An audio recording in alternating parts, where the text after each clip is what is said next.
Hi, my name's Phil. I'm a Steinway recommended piano instructor, and I teach church pianists how to play out of the hymnal with confidence. And today's lesson is a little bit different. We have a special guest here. We have my wife, Rachel. And Ray, how long have you been playing piano for? A long time. I started taking lessons when I was 8. So. All right. When did you start playing piano for church? About 14 or so. Okay. And our topic today is how to play big chords in hymns without tension. So for instance, this doesn't matter if you have small hands or big hands, because you can still develop tension there. But I brought my wife on here because her hand size is a different size than mine, in case you can't tell. Okay, Ray, how long, let's look at your hand span. How far can you reach? I could do an octave pretty comfortably. Cool. And I can do a tenth, but I have practiced that too. So I've practiced. I've stretched. I've learned how to stretch. And there's some things with that. So how would I play the 10th pattern with my small hands? What's the best way? Good. And so let's all get to our piano and go ahead and make sure that you're seated in a good position. And how would you play the 10th right now? Oh yeah, by the way, play a C chord so they know what that is. And then remember, for our 10th pattern, we're going to move this E just up an octave. Yes. Right, and you can't reach that, but you would just roll it. Right? That's how you normally would. Yes. Some people would have trouble doing that. And so what I say is a very simple fix. Go ahead and put your hand like this. But what you're doing, most people, let me get a zoom in. They're flat like this when they're playing, but you could actually turn your hand like this. Kind of like a bird. And instead of playing with, I have a pencil here. Instead of playing right here, you're going to play on the inside tip, about right there. Okay. And so that helps with the roll, because now you'll be facing like this. And then you could reach over. And you can still play the edge of the key. That helps you out. Try that out. How's that? Yeah. That feels better. So you can roll that in. Another thing is that, see, my hand is like shaking a hand, and I'm going to rotate in. You could even do it that way. Okay. Yeah. How's that? Yeah, that feels better. Awesome. All right, so for this next part, have you ever played chords where they're like, you play it and you're kind of stiff, and then after a while your arms get tired? Yes. So that has to do with tension.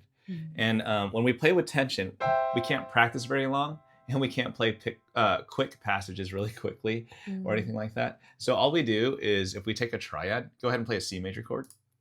Yeah. And let me get closer.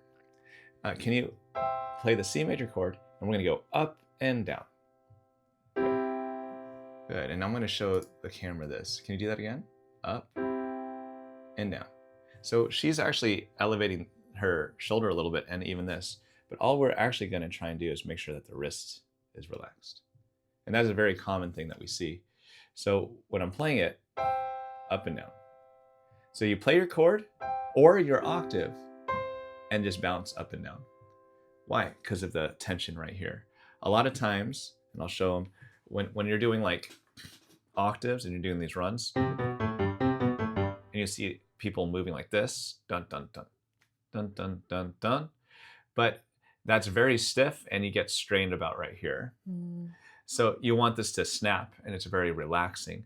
The quicker way to do it is actually like if I'm doing quick passages, you're throwing your hand. But here, notice it's all wrist and it's all relaxed. It's as if you're underwater. It's as if you're snapping your wrist on a volleyball when you're spiking. It's when you're shooting. And so when I'm playing here, go ahead and play your chord, and now bounce that arm. Yeah, and making sure the wrist is good. And I'll show you one more thing to do with that. And so if we're here, I pretend there's a pencil here, and I draw a circle just to really show that I'm relaxed. If it's hard with 3 notes, try just 2 notes. Or even these 2 notes. So when you play a chord and you're practicing, play the chord and then just bounce. All right, and that's our second point. And then our last thing is a stretch. By the way, I'm not a doctor, so you do all of this stuff at your own risk. But this is something that you could do in like a church service or when you're bored. You do it anytime, really. Is you just put your hand right here and you're trying to stretch this like it's doing the splits. And so you go in between each hand and you open that up. So I'm going to open this up like that. And you can go between each one and you want to relax, breathe, and really just do that a couple times in each one. And yes, because the reason is when you go right here, your hand has enough stretch to actually, like, even I could stretch this even more like that. So can you show them yours? Let's go ahead and go at the bottom here. And so you can see her hand is here, and there's enough space for most people to stretch out even further. So that you can lengthen that stretch. All right. So those are our 3 simple tricks. I hope you enjoyed our lesson today, and we'll see you in the next lesson when we continue It Is Well With My Soul. For those of you that want to learn more, and just type in step by step in the comments below, and I'll get you access to 22 free video lessons. And I'll see you all in the next lesson. Bye.